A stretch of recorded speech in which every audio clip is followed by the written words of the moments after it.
Meus irmãos, nós estamos estudando...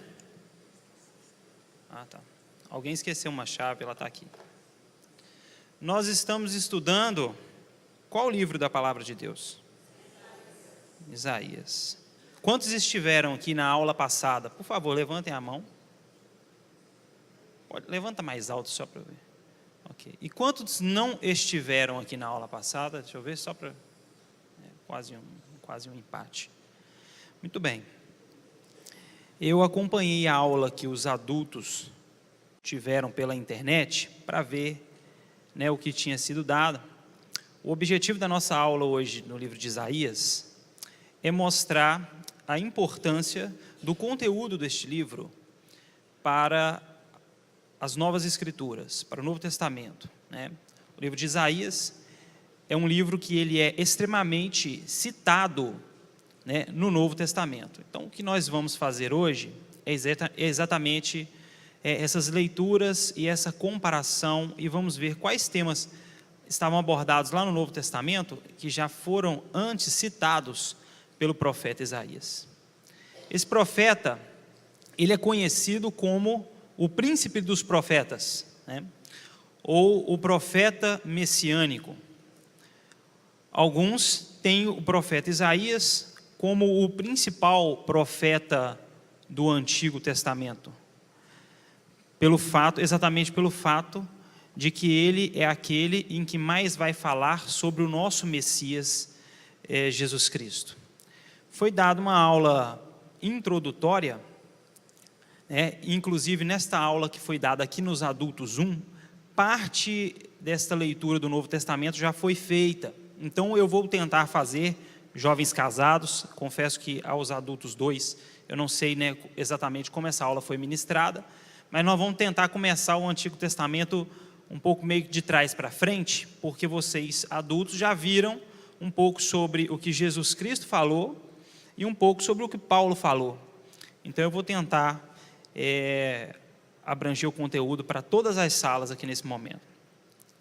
O profeta Isaías, ele teve o seu ministério nos anos entre 740 a.C., e isso são datas aproximadas, é óbvio, até aproximadamente 680 anos antes de Cristo.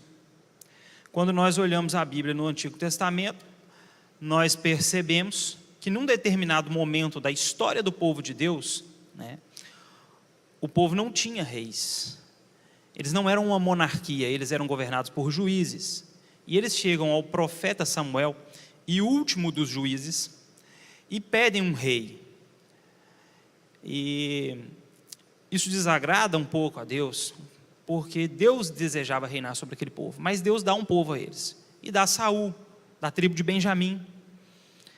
E por 120 anos, este reino, ele está unificado, ele é um único reino. Então Saul reina, Davi reina e Salomão reina num reino unificado por 120 anos, de mais ou menos 1050 até 930 a.C. Então acompanhe as datas, porque essas datas, elas, ao estudar livros proféticos, elas são importantes. Então observe que em 930, o filho então de Salomão, ele toma decisões equivocadas a respeito de tributos, escuta conselhos de jovens, tolos, seus amigos, e decide aumentar impostos. Com isso, meus irmãos, há uma divisão no reino. E aí vocês vão me ajudar agora. Nós temos o reino do norte e o reino do sul. Vocês já pegaram isso na aula passada, não pegaram? O reino do norte leva qual nome na Bíblia? Pode falar, gente. Israel. Quantas tribos ficam no reino do norte? 10 tribos. Qual era a capital do reino do norte? Samaria. Muito bem. O reino do sul, quantas tribos sobram? Ok. Quais eram essas tribos? Judá e Benjamim. E qual era a capital do reino do sul? Jerusalém. Então no ano de 930 há essa divisão. Então vão se passar vários reis. No reino do norte são 9 dinastias diferentes, é uma extrema bagunça. E no reino do sul, por promessa de Deus a Davi, uma única dinastia, né? Até que a gente chegue aí em Jesus Cristo, que é o Rei dos Reis, aquele que o próprio livro de Isaías e o Novo Testamento vão afirmar que reinará para sempre. Mas o que acontece é que vão passando reis e Deus vai levantando profetas. Então, de 930 até 720, vão passar 19 reis no Reino do Norte. Se eu não me engano, são 19 reis. E no ano de 720, surge um império antigo, um império do mundo antigo, o Império Assírio, que conquista esse reino. Percebam que o ministério de Isaías foi de 740 até 680 a.C. O que vivia o profeta Isaías naquele tempo? Ele vivia durante a ascensão do Império Assírio. Então, se nós olharmos para este livro de Isaías, nós vamos ver que diversas vezes ele trabalha o tema do cativeiro da Síria. Ele fala e as profecias dele estão relacionadas a esse momento histórico. Se nós não soubermos isso, nós vamos ter dificuldade em compreender as palavras que estão escritas no livro de Isaías. Continuando, passado mais um tempo, né, no ano de 702, 701, este império, após ter conquistado esse reino do norte, ele sitia o reino do sul, ele começa a fazer avantes contra o reino do sul. E o livro de Isaías mostra isso para a gente, e ele mostra como Deus vai livrar o reino do sul, Judá, das mãos do Império Assírio. Não termina aqui as profecias de Isaías a respeito do tempo dele. No livro de Isaías nós vamos ter profecias para o tempo dele. No livro de Isaías nós vamos ter profecias para um tempo vindouro, um tempo que ia acontecer alguns anos depois. E nós temos profecias que ainda não foram cumpridas nos nossos dias de hoje, né? Então é muito confortante ler a palavra de Deus no livro de Isaías, porque nós sabemos através do livro de Isaías que Deus tem algo preparado para nós ainda. Amém? Mas, enfim, Deus livra de forma milagrosa Judá após Isaías profetizar e o rei Ezequias escutar. 185 mil homens do Império Assírio vão morrer em uma única noite, e o povo de Deus, o reino do sul, é livrado. Lembrando que o reino do norte tinha sido extinto 20 anos antes.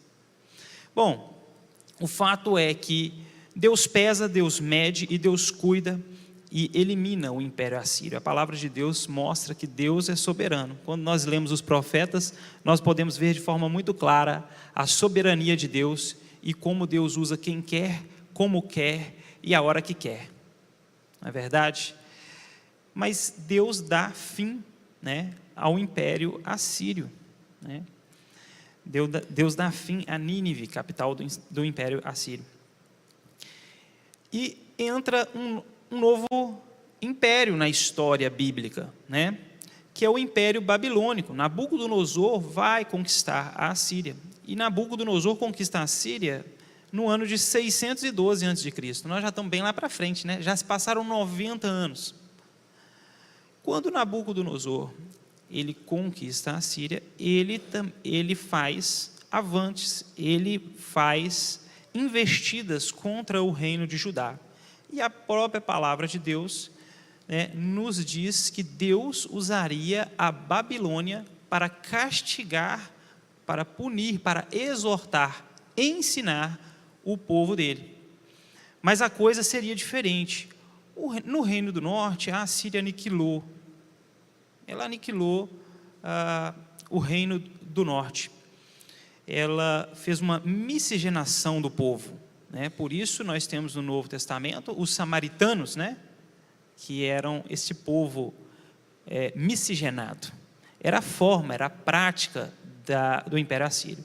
A Babilônia ela faz diferente. Você vai ver que por 3 vezes ela vai levar cativos, né? Vai levar o povo de Deus para um cativeiro da Babilônia. O livro de Isaías, na sua segunda metade, ele tem uma profecia muito interessante e que já até causou polêmica há séculos atrás.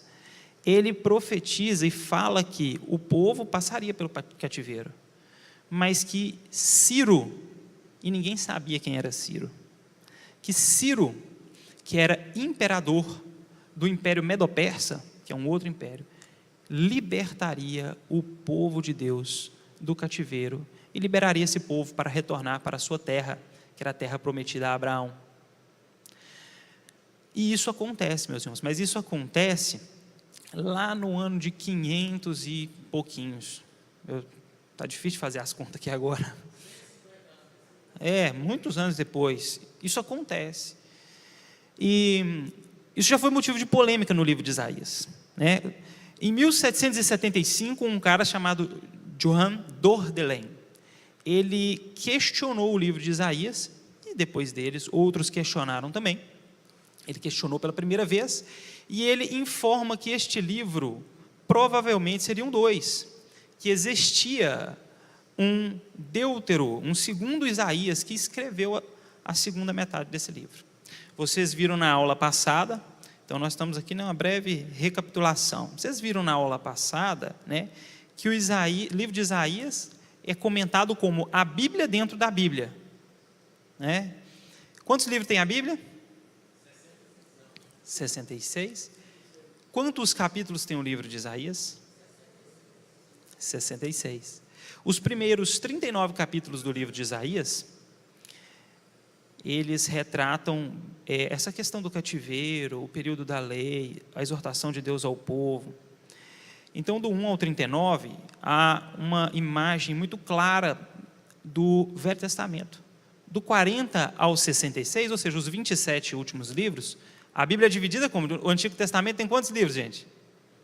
39, e o Novo 27. Do 40 ao 66, que são esses 27 últimos capítulos, é muito interessante porque o capítulo 40, versículo 3, ele começa falando sobre João Batista, a voz que clama no deserto, né?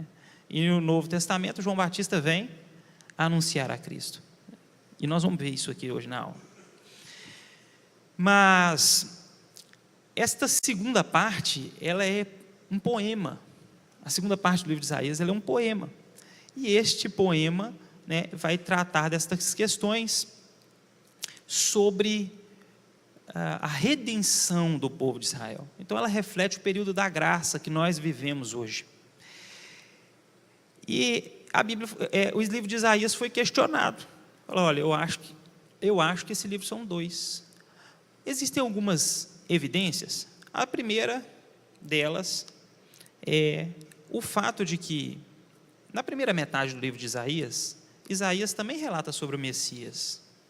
Vejam que Isaías faz profecias, no primeiro capítulo dele, sobre os tempos vindouros.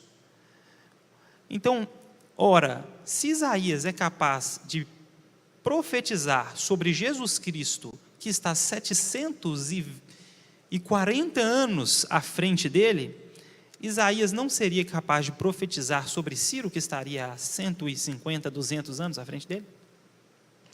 Então a primeira questão é essa, e nós sabemos pela nossa fé do poder do nosso Deus e da forma como Ele age, né? Mas existem outras questões bem sólidas a respeito disso também, do livro de Isaías. São elas, por exemplo, os achados dos pergaminhos do Mar Morto, que foram achados lá em Cisjordânia. E estes pergaminhos, entre eles contém completo o livro de Isaías, datado do século II a.C. Então é um documento muito valioso para nós cristãos. E nele o livro de Isaías foi achado inteiro. Existe também o fato de que Flávio Josefo, um historiador, também cita Ciro no seu livro. Ele conta essa história e ele diz que, no seu livro, Ciro decide libertar o povo de Deus ao ser apresentado para ele o livro de Isaías, mostrando essa profecia. E o fato principal e o mais importante de todos é de que o próprio Senhor Jesus Cristo, e também Paulo, e outros, né, no Novo Testamento, citam o livro de Isaías sem se preocupar em nenhum momento com esta questão, de que ele era 1 ou 2 livros. Então, para nós entendemos o livro de Isaías como um livro único, né? Deixa eu colocar umas imagens, então, para a gente seguir para frente.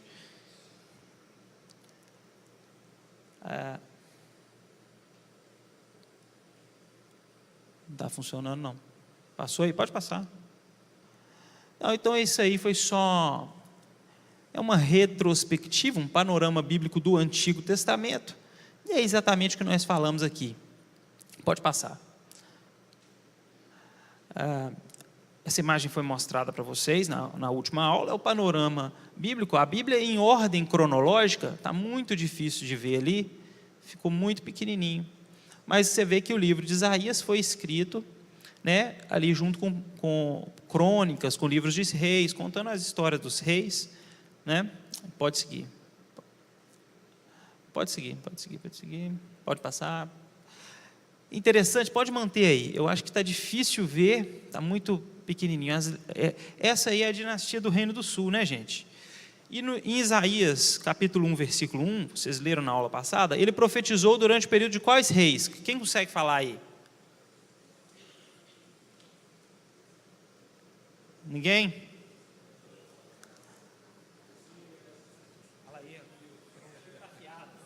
Jotão, Acás, Ezequias e Manassés. E Uzias, né? Está lá em capítulo 1, versículo 1, né? Uzias, Jotão, Acás, Ezequias e Manassés, né? Pode passar, Júnior.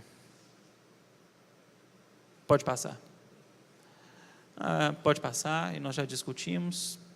Pode passar. Aí nós temos o mapa de Israel, na época que o reino ainda era unificado, nas suas divisões das 12 tribos. Passa o próximo mapa. E nós temos aí o reino do sul e o reino do norte dividido com as suas devidas capitais, Jerusalém e Samaria. Pode passar. A sucessão de impérios bíblicos, né? A Síria, a Babilônia, o Império Medo-Persa e o Império Romano, que é o império da ideia do nascimento de Cristo, né? Nós vemos lá quando Jesus andava por essa terra. Não está incluído aí o Império Grego, porque ele está no período interbíblico, na verdade, nem o Império Egípcio, que vem antes do Império Assírio. Pode passar. Então, o príncipe dos profetas, a Bíblia fala por 13 vezes, Isaías fala por 13 vezes no seu livro, né? Filho de Amós. Este Amós aí é provável irmão de Amazias, então Isaías era primo de Uzias, talvez por isso ele sofre tanto com a morte do rei Uzias no capítulo 6 de Isaías, quando ele recebe a confirmação do seu chamado como profeta de Deus. Tema da próxima aula. O quinto evangelho, várias citações no Novo Testamento. Passa para mim, Júnior. Vamos rápido aí. Ele era historiógrafo, né? Ele escreveu a história do rei Uzias e do rei Ezequias, conhecido na corte. Já explicamos por quê. Passa. Pode passar, já falamos. O tema do livro, o Senhor é a salvação, né? Os 39 primeiros capítulos, salvação contra o Império Assírio, a invasão assíria. E nos outros 27, salvação do cativeiro babilônico e salvação eterna através do Messias. Pode seguir. Aí ele tem os seus filhos, gente. A sugestão de nome de filhos aí, ó. Você vê que ele dá o nome de um dos filhos dele, já falando sobre a volta do povo de Deus do cativeiro babilônico, né?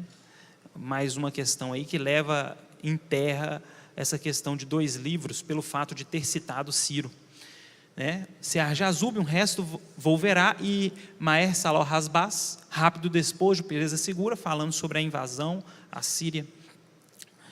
Então, ele vai profetizar sobre esses 6, pode passar. Pode passar, pode passar, pode passar, pode passar. Ok, tá bom. Obrigado, Júnior.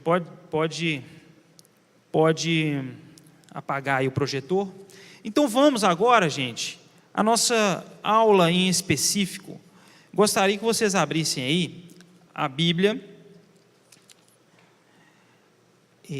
em Mateus, capítulo 21, versículo 33 a 46.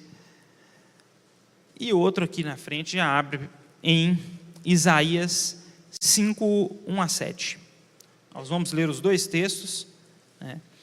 Então, vamos começar a nossa aula de hoje falando sobre duas figuras de linguagem utilizadas no Novo Testamento, que elas são oriundas no livro de Isaías. Vamos ver o que elas significam no Novo Testamento e de onde elas vieram inspiradas no Antigo Testamento. Mateus 21.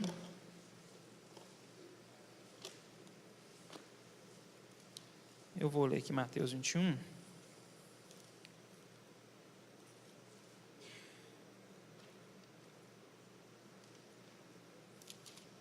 (33 a 46). A parábola dos maus lavradores. Ouvi outra parábola. Havia um proprietário que plantou uma vinha, colocou ao seu redor um muro, construiu nela um lagar e uma torre, arrendou-a a uns lavradores e ausentou-se do país. Chegado o tempo da colheita, enviou seus servos aos lavradores para receber os seus frutos. Os lavradores, agarrando os servos, feriram a um, mataram a outro e apedrejaram a outro. Então enviou outros servos em maior número do que os primeiros, e eles lhe fizeram o mesmo. Por último, enviou-lhe seu filho, dizendo: respeitarão ao meu filho. Os lavradores, porém, vendo o filho, disseram entre si: este é o herdeiro, vinde, vamos matá-lo e nos apoderar da sua herança. Assim agarraram-no, arrastaram-no para fora da vinha e o mataram. Portanto, quando vier o dono da vinha, que fará aqueles lavradores? Responderam-lhe: destruirá de maneira horrível estes perversos e arrendará a vinha a outros lavradores, que no devido tempo lhe entreguem os frutos. Disse-lhe Jesus: nunca lestes nas Escrituras? A pedra que os construtores rejeitaram, essa se tornou a pedra angular. O Senhor fez isto e é maravilhoso aos nossos olhos. Portanto, eu vos digo que o reino de Deus vos será tirado e será entregue a um povo que produza os seus frutos. Aquele que cair sobre esta pedra se despedaçará, mas aquele sobre a quem ela cair será reduzido a pó. Então, aqui Jesus, na sua parábola, ele usa essa figura de linguagem, ele trabalha a vinha. Quem abriu aí em Isaías 5, 1 a 7?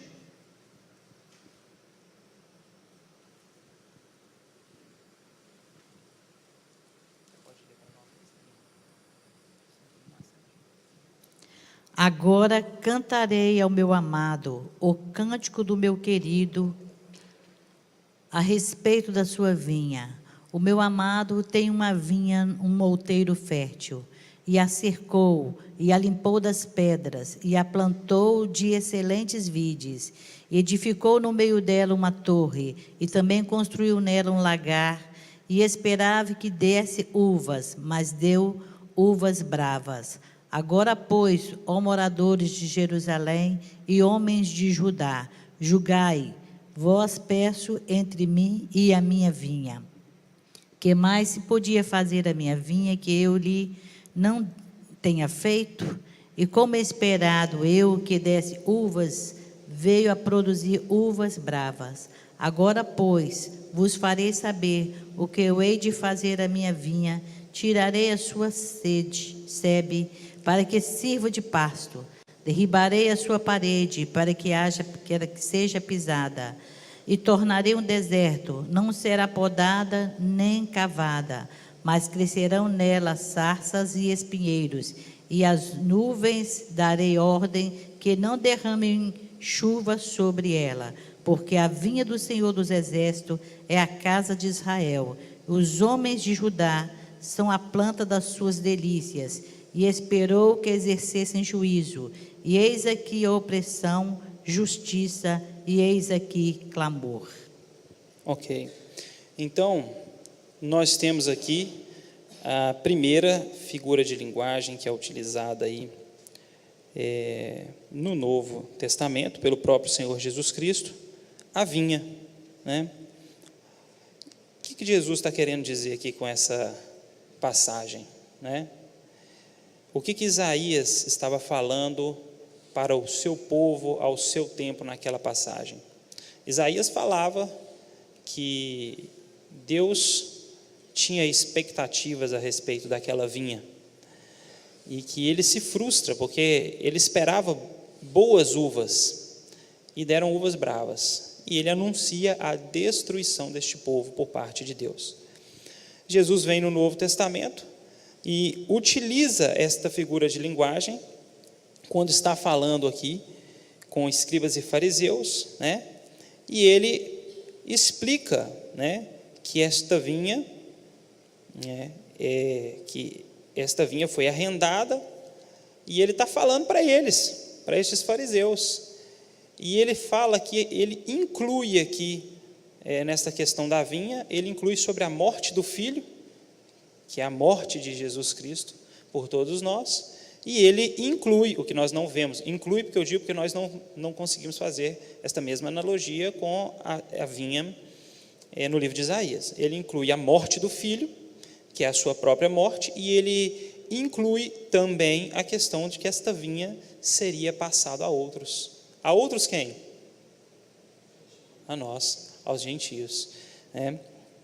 Então, esta primeira figura de linguagem. Quando continuamos aqui, e já lemos no versículo de Mateus 21, você está com a sua Bíblia aberta aí, nós percebemos uma segunda figura de linguagem utilizada por Jesus Cristo aqui, e ela também inspirada e oriunda no livro de Isaías, que é a figura da pedra.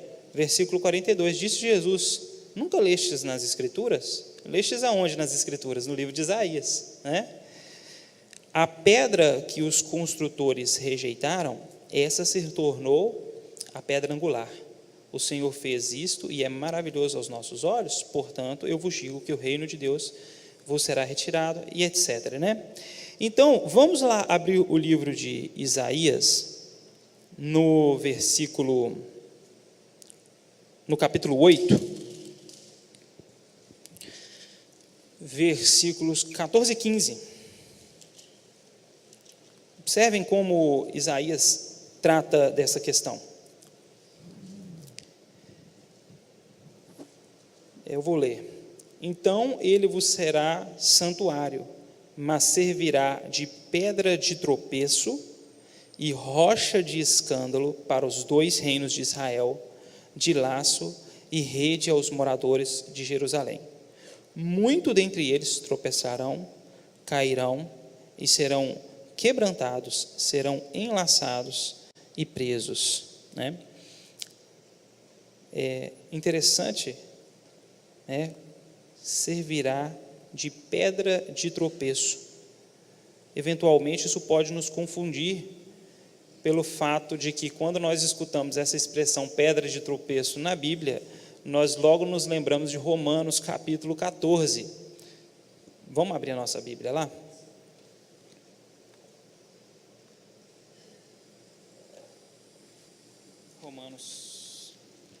Romanos 14.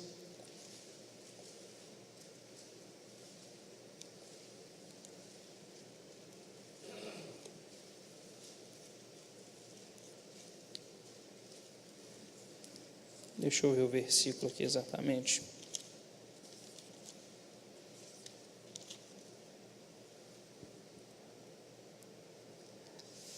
Versículo 13. Vamos ler só o versículo 13. Portanto, não nos julguemos mais uns aos outros. Antes, seja o vosso propósito não pôr tropeço ou causar escândalo ao irmão. Versículo 20. Não destruas por causa da comida a obra de Deus. É verdade que tudo é limpo, mas é errado o homem comer qualquer alimento que leve o seu irmão a cair.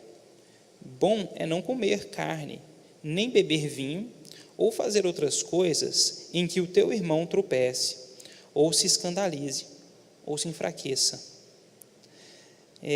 Então a gente sempre lembra de pedra de tropeço, baseado neste texto bíblico, que é um texto que é muito pregado, ele é muito relatado dentro das igrejas, e é um texto em que Paulo está falando, na verdade, sobre o amor.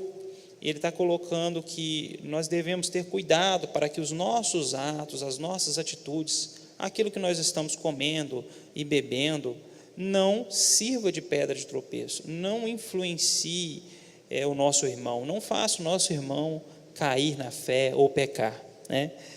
E aí nós lemos lá em Isaías 8,14, falando sobre pedra de tropeço. E aí lemos e vemos que Cristo é apresentado como pedra de tropeço. Mas isso tem plena explicação, perfeita explicação, quando nós vamos no livro de 1 Pedro. Pode abrir.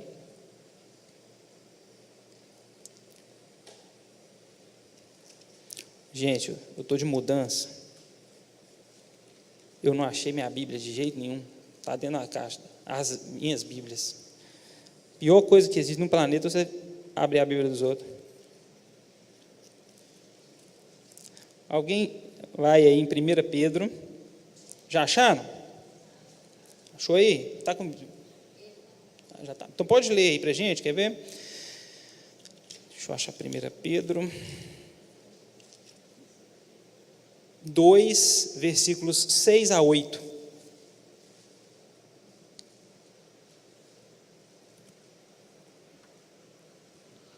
Pelo que também na Escritura se contém: eis que ponho em Sião a pedra principal da esquina, eleita e preciosa, e quem nela crer não será confundido.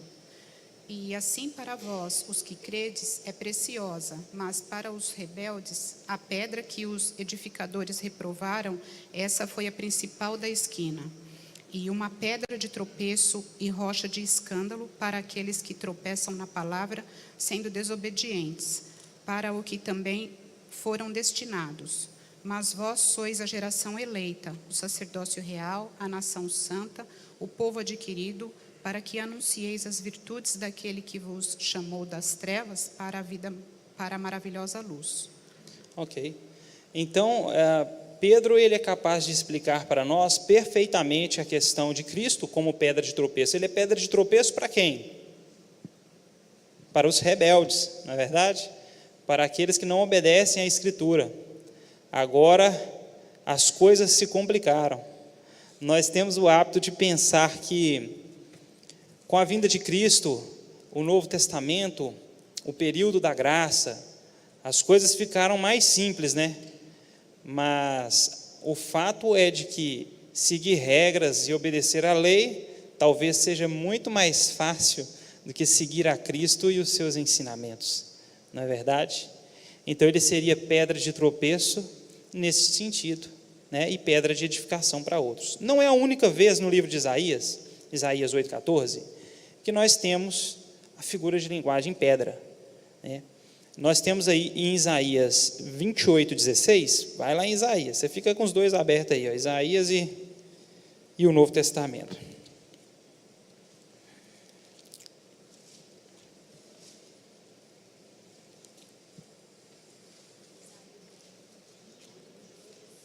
(28:16) 28,16, pode ler, quem achou aí. E a vossa aliança com a morte se anulará, e o vosso acordo com o inferno não subsistirá. E, desculpa. 28,16. Desculpa. Isaías 28,16. Portanto, assim diz o Senhor Deus: eis que eu assentei em Sião uma pedra já provada, pedra preciosa de esquina, que está bem firme e fundada. Aquele que crer não se apresse. Exatamente. Você crê no Senhor Jesus? Não tenha pressa. Fique tranquilo. Abra agora, volte lá no livro de Romanos 9,33. Observe como Paulo, ele utiliza a junção dos dois textos. Isaías capítulo 8, versículos 14 e 28,16. Ele usa essas duas questões num único versículo. 9,33, Romanos 9,33. Como está escrito: eis que ponho em Sião uma pedra de tropeço e uma rocha de escândalo, e todo aquele que crer nela será confundido. Todo aquele que Não crê será nela não confundido. será confundido. Ok. Muito bem, então Paulo, ele utiliza no livro de Romanos aí, esta pedra do livro de Isaías, nos seus dois sentidos, Cristo como a pedra de tropeço e aquele em que nós temos a confiança da nossa salvação. Quantas vezes eu vi comentários, né? Quantas vezes eu vi comentando, irmão, a igreja é pedra de tropeço.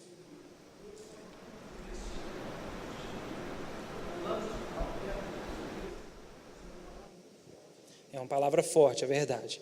E é exatamente isto que nós temos que entender bem aqui, né? E lendo o livro de Isaías, ele nos ajuda a diferenciar esta pedra de tropeço de Romanos capítulo 14, quando nós somos pedras de tropeço para os nossos irmãos, ou esta pedra de tropeço, Cristo como a pedra de tropeço.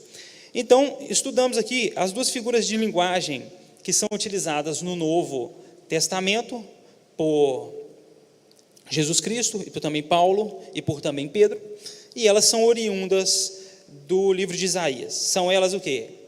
A vinha e a pedra. Então agora nós vamos passar para outra questão aqui, que é sobre Apocalipse e o livro de Isaías.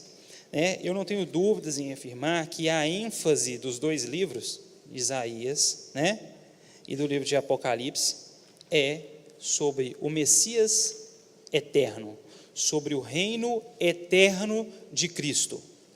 Então, quando nós lemos o livro de Isaías, diversas vezes, não é uma vez, diversas vezes nós vamos observar que ele se ocupa em profetizar sobre este Messias que reinará eternamente e governará Israel e todos os povos da terra. E ele vai falar sobre alguns atributos no livro de Apocalipse. Então você deixa o livro de Apocalipse aberto aí, que aí nós vamos ler no Apocalipse e vamos ver alguns atributos que estão no livro, estão repetidos no livro de Apocalipse. Eles já nos foram apresentados, muito antes de João escrever, eles já nos foram apresentados no livro de Isaías. Apocalipse 1,17. Pode ler.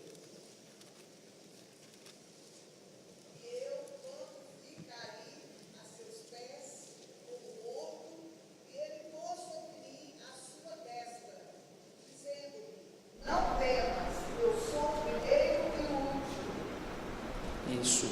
Ele é o alfa e o ômega, o primeiro e o último. Em algumas versões, o princípio e o fim. Isaías 44, versículo 6.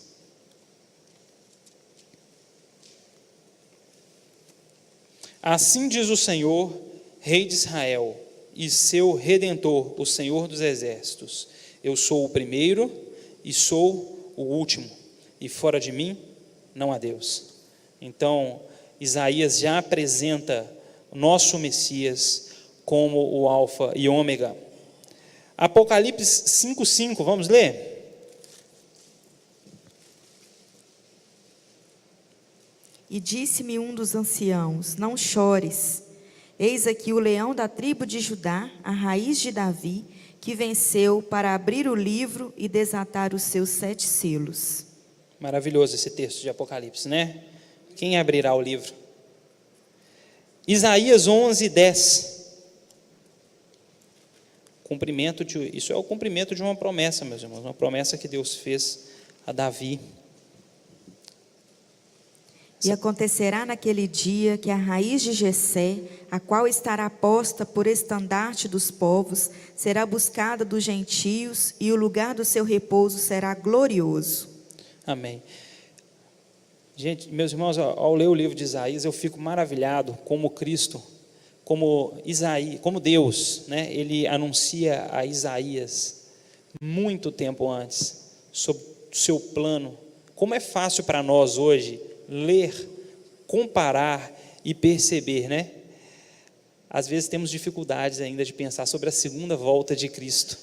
Ela está anunciada aqui, meus irmãos, Quase tudo que está escrito nesse livro de Isaías já se cumpriu, mas nós temos aqui no livro de Isaías, também o pequeno Apocalipse, como é conhecido, né, que vai falar sobre a grande tribulação e o período milenar, onde Cristo reinará conosco aqui na terra. Isso está para acontecer. Talvez nós tenhamos aí a oportunidade de vivenciar isso nos nossos dias. Então, aqui é o cumprimento de uma promessa que Deus fez a Davi, né? Quando Davi decide, ele coloca no seu coração o desejo de construir uma casa, um templo para Deus. Aquilo agrada o coração de Deus, e Deus promete a ele, né, que a geração dele não seria deposta do trono. Então, apresentado como o alfa e o ômega, apresentado como a raiz de Davi. Vamos ver, Apocalipse 5, 6.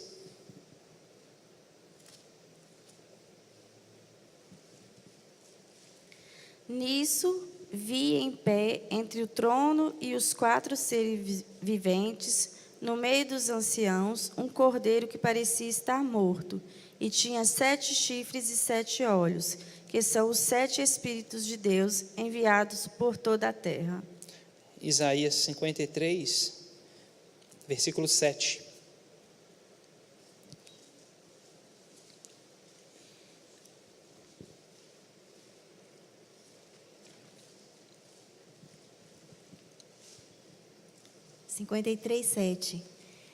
Ele foi oprimido e afligido, mas não abriu a boca. Como um cordeiro que é levado ao matadouro, e como a ovelha muda diante dos seus tosqueadores, ele não abriu a boca. Então, Cristo apresentado em Apocalipse 5, 6 e Isaías 53, 7. Ele é apresentado como o cordeiro, né? Aquele que morreu pelos nossos pecados. O alfa e o ômega, a raiz de Davi, e o Cordeiro de Deus, que tira o pecado do mundo. Apocalipse 22, versículo 12. Meu Deus do céu.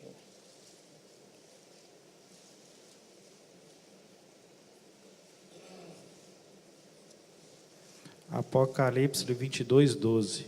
Escutem, diz Jesus, eu venho logo, vou trazer comigo as minhas recompensas, para dá-las a cada um de acordo com o que tem feito. Ok, e vamos ler Isaías 62, 11.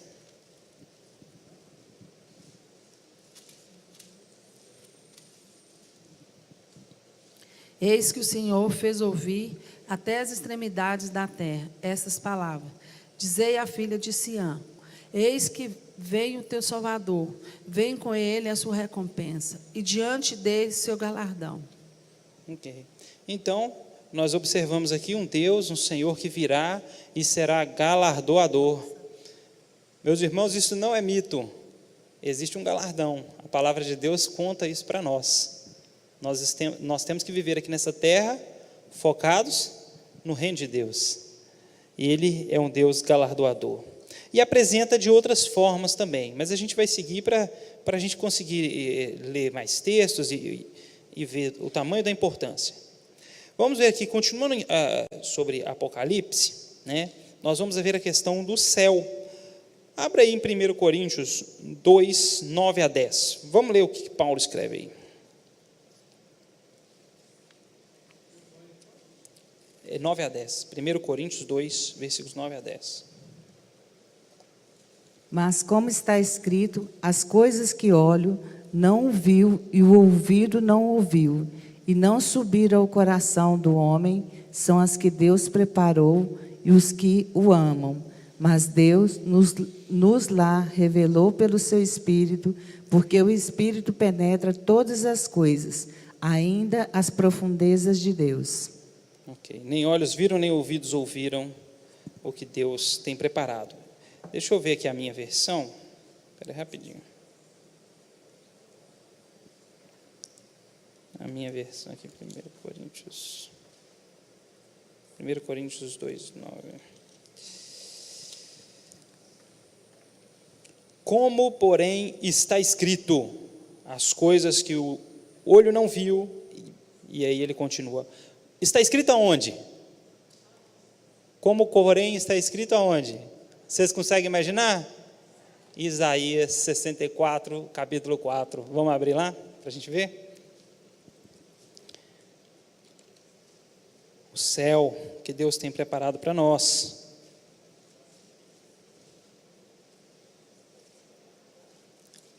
Pode ler? Quem achou? 64.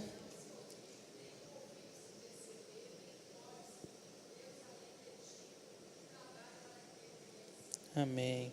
Então, Paulo, ele começa aí falando sobre essa questão e ele cita mais uma vez o profeta Isaías. Vocês viram na última aula, eu assisti a aula de vocês aqui, vocês viram várias citações de Paulo. Por isso que nós começamos aqui, os jovens casados ainda não viram, se der tempo nós vamos ver, se não der, lá na nossa sala, na próxima semana a gente vê. Então, vamos ver algumas questões do céu aí. Apocalipse 21, 18. Já vamos ler, gente, vamos lendo para a gente ler, para a gente conhecer um monte de coisa do céu aí, ó.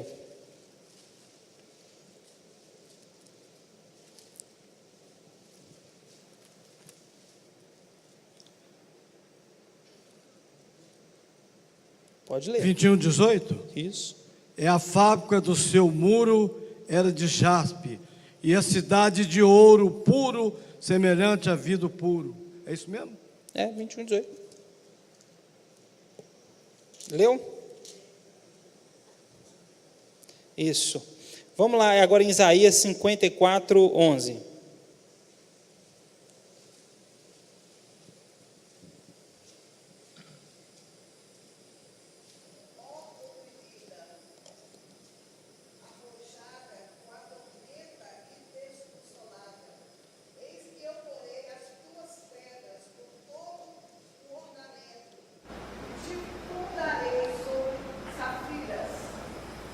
Isso. Deus tem preparado esta morada para nós aí, ó, não é verdade? Fundamentada em pedras preciosas, né? Talvez seja uma figura de linguagem, nós não sabemos ao certo, talvez seja de verdade, quem sabe, não é verdade? Uma coisa eu tenho certeza, deve ser bonito, não é? Vamos ler aí Apocalipse 21, versículo 25.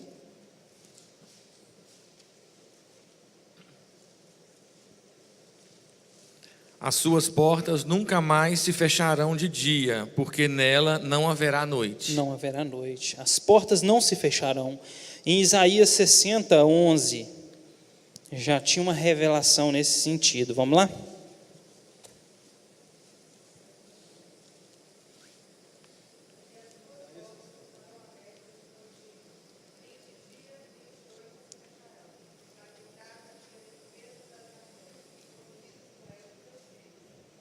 Amém. Um lugar onde as portas não se fecharão, onde não haverá trevas. Um lugar que possui um trono. Apocalipse 4:2. Abram aí. Então, quando nós imaginamos o céu com um trono, a Bíblia nos dá todo o direito de o imaginar assim. Isaías 4:2. E logo fui arrebatado no espírito, e eis que um trono estava posto no céu, e um assentado sobre o trono. Então, aqui João falando, não muito diferente. Vamos ler Isaías 6, capítulo 1. O chamado, Isaías capítulo 6, é o chamado de Isaías. No ano em que morreu o rei Uzias, eu vi o Senhor assentado sobre um alto e sublime trono, e as orlas do seu manto enchiam o templo. Então, tanto Isaías quanto João aqui viram o céu e mostram para a gente o céu com a presença de um trono, né? O céu, um local como a habitação dos justos. Vamos em Apocalipse 19, versículo 8.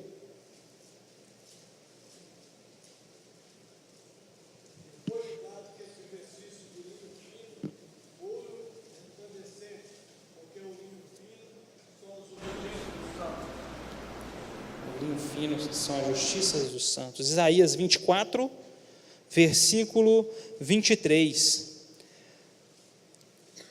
Não, desculpa, não, é Isaías 61, versículo 10.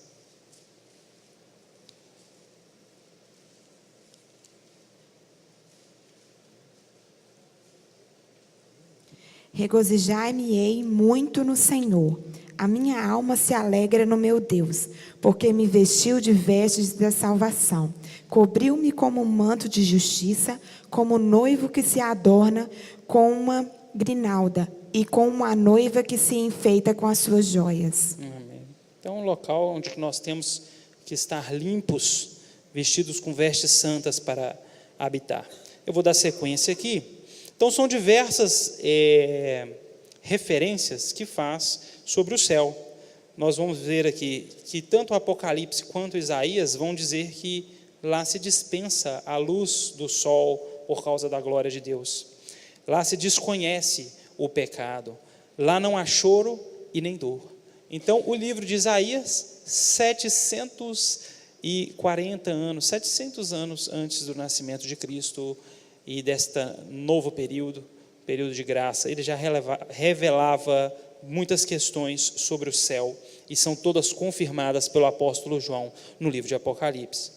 Agora vamos continuando sobre Apocalipse, vamos ver Apocalipse, o juízo de Deus ou a condenação e o livro de Isaías, né? Esse juízo, ele é efetuado por aquele que sai uma espada afiada de 2 gumes de sua boca. Vamos ler Apocalipse 1,16.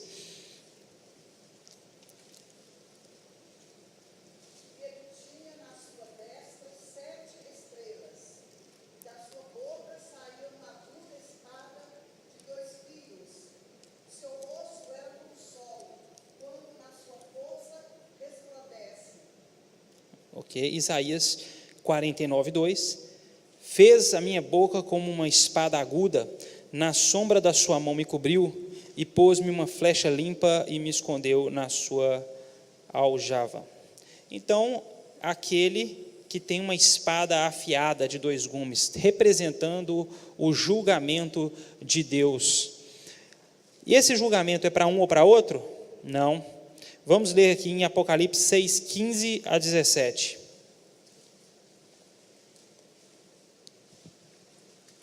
Por isso estão diante do trono de Deus e o servem de dia e de noite no seu templo, e aquele que está sentado sobre o trono os cobrirá com a sua sombra. Nunca mais terão fome, nunca mais terão sede, nem sol, nem calma alguma cairá sobre eles, porque o Cordeiro que está no meio do trono os apacentará e lhes servirá de guia para as fontes das águas da vida, e Deus limpará de seus olhos toda a lágrima. Vamos, Apocalipse 6:15-17? 6:15-17, porque eu estou um pouco confuso.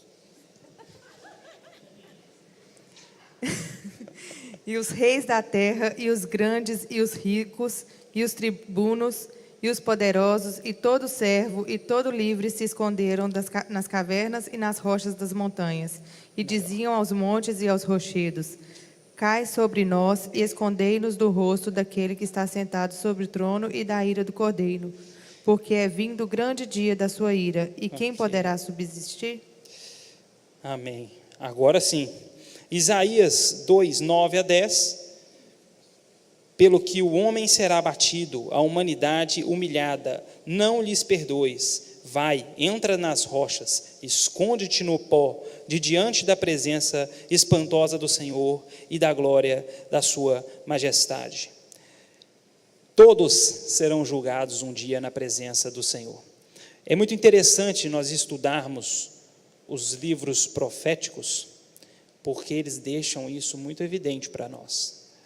É muito cuidado nós nos tornarmos crentes que se preocupam simplesmente em estudar sobre a bondade, né, o amor, a misericórdia de Deus, e esquecermos de que este Deus é o Deus apontado na sua palavra como aquele que um dia julgará a cada um de nós, inclusive, o que está escrito? Os reis dessa terra. Não importa a sua posição, se rico ou pobre, se poderoso ou se fraco ou se forte, todos nós um dia seremos julgados por este Deus.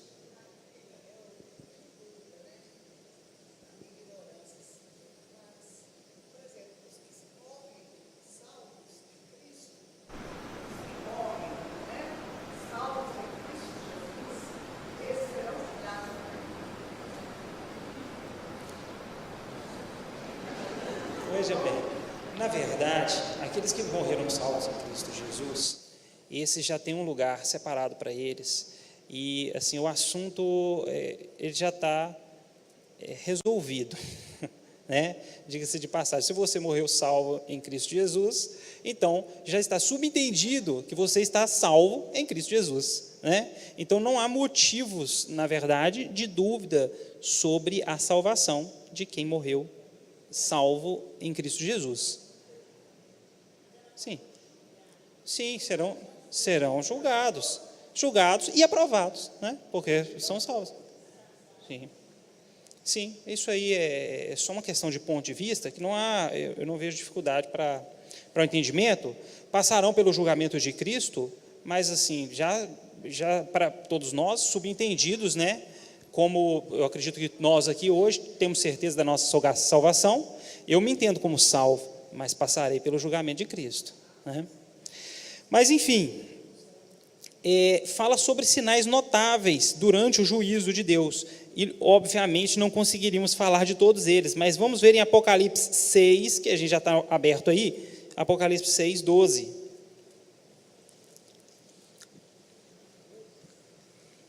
Vi quando o Cordeiro abriu o sexto selo e sobreveio grande terremoto. O sol se tornou negro como o saco de crina e a lua toda como sangue. Ok, vamos ler agora Isaías 50, versículo 3.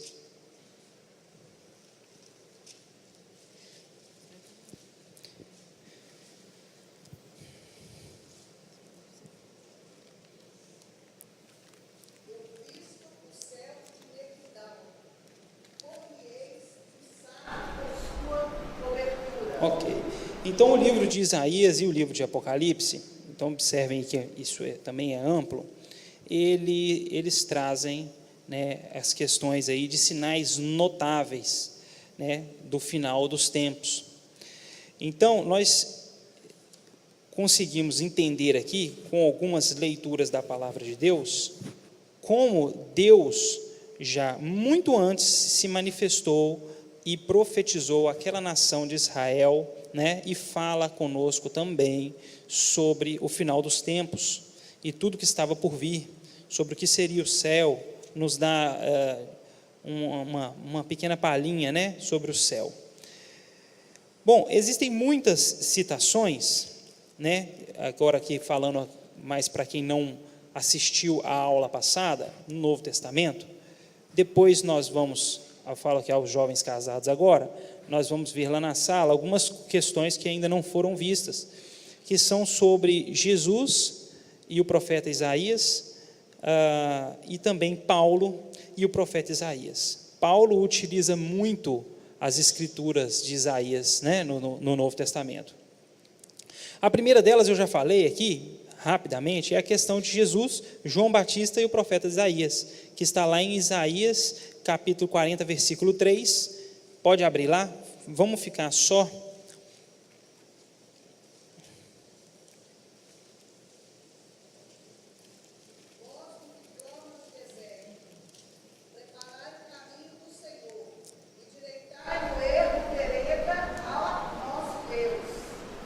Ok, e agora, a gente já está em Isaías, vai em Isaías 35, 5 e 6.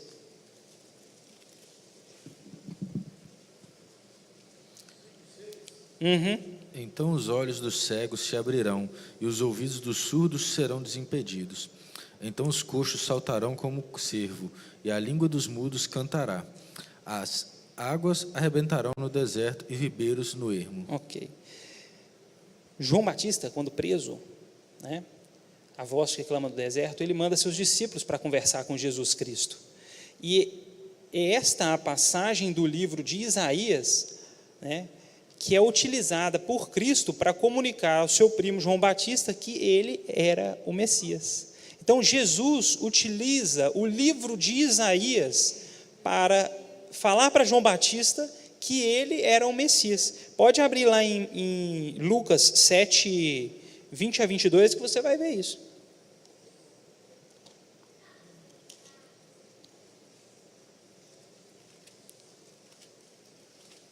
Eu vou ler. Quando aqueles homens chegaram a Jesus, disseram: João Batista enviou-nos a perguntar-te: és tu aquele que havia de vir? Ou havemos de esperar outro? Na mesma hora, Jesus curou a muitos de enfermidades, males e espíritos malignos e deu vista a muitos cegos. Então lhes respondeu: ide e contai a João o que tendes visto e ouvido. Os cegos veem, os coxos andam e os leprosos são purificados. Os surdos ouvem, os mortos são ressuscitados e aos pobres é anunciado o Evangelho. Então, que coisa maravilhosa, Jesus citando aqui o profeta Isaías para confirmar o seu ministério. Existem outros textos, né, que são utilizados também, né? Jesus também utiliza o profeta Isaías, faltam aqui 2 minutos para a gente, mas ele também utiliza o profeta Isaías para falar, né, sobre nós, os gentios. Olha que interessante, nós ficamos empolgados e felizes quando nós lemos lá no livro de Atos, né, a história sobre Pedro, a sua visão e a pregação à família de Cornélio, né, que foi o primeiro gentio evangelizado. Mas muito tempo antes, Deus já havia prometido na sua palavra, através do profeta Isaías, que a salvação também seria para nós, os gentios. Vamos ler Isaías 49, 6 e 7.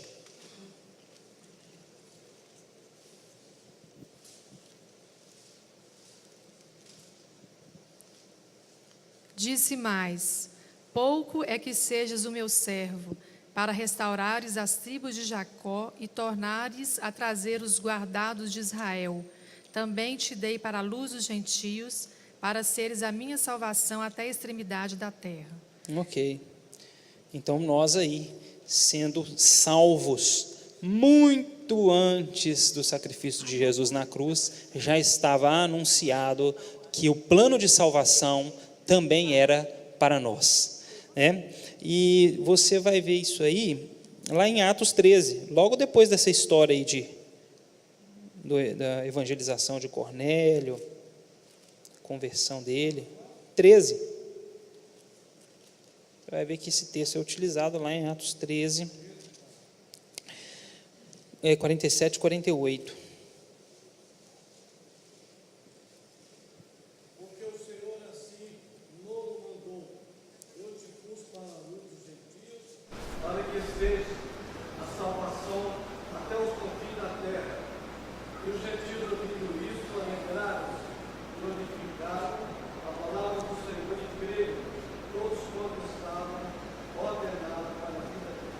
Amém. Quantos podem dar um glória a Deus por isso? Amém. Porque nós temos a nossa salvação mediante o sacrifício de Jesus na cruz. E tudo isso estava planejado e anunciado. Então, meus irmãos, aqui nós terminamos a questão de Isaías e o Novo Testamento. Cenas do próximo capítulo, agora o chamado de Isaías, né? Isaías capítulo 6. Próxima aula nós vamos estudar isso aí melhor. Feche os seus olhos, vamos fazer uma oração. Deus, Pai querido, nós te agradecemos por este momento que passamos aqui juntos. Ensina-nos através da Tua palavra, ensina-nos através do estudo do livro do profeta Isaías. Fala conosco durante a leitura deste livro. Deus, esclarece a nossa mente e abre os nossos corações para gravarmos cada uma dessas palavras. Que nós não possamos nos confundir, muito pelo contrário, que possamos ter pleno entendimento da Tua palavra. Te somos gratos por tudo que o Senhor tem feito, em nome de Jesus. Amém.